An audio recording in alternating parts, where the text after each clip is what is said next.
Paul, padung ko sa kuan karon, Lucille, mag-interview. So, double time ko mangitag trabaho karon kay lisod na para ma-withdraw na ko ang akong gratuity of savings. Kanang wala na ako kabalo kung asa ko. Nawala ko. First time pa na ako diri nga station na train. Asa naman ko ani paingon, oy. Mag-Uber pa ba ko kadong sa Marina Tower.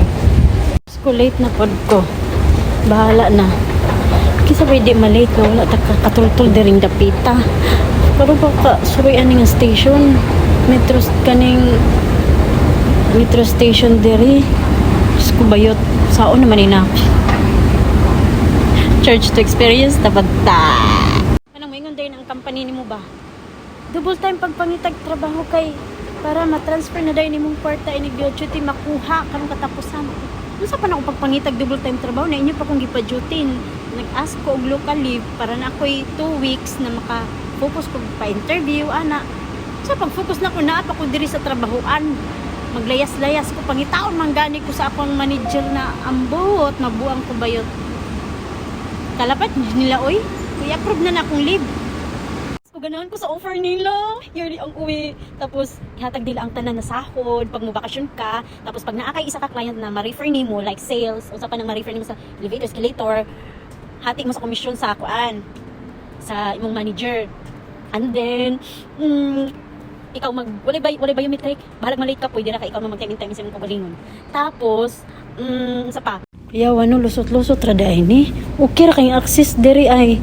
From dito sa akong gi-interview niya, pwede ra day ka diri konektado ra day ni sa metro station niya with AC pa imong malakwan. Wow, amazing! Ganahan ko day tamatawagan ko balik. So mo nilang train diri para mag-move ko sa Legat unsa ni? Legtafia orange line ang ako ang sakyan. Maghulat na ta.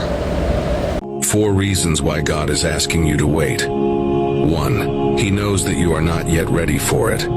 Isaiah 60:22. In the right time, I, the Lord, will make it happen. 2. He wants you to enjoy this waiting season. Ecclesiastes 3:1. For everything there's a season and a time for a purpose under heaven. 3. He needs you to trust him even more. Psalm 46:10. Be still and know that I am God. And 4. He knows your future and he has a great plan. Jeremiah 29:11. For I know the plans I have for you, declares the Lord. Plans to prosper you and not to harm you. Plans to give you hope and future.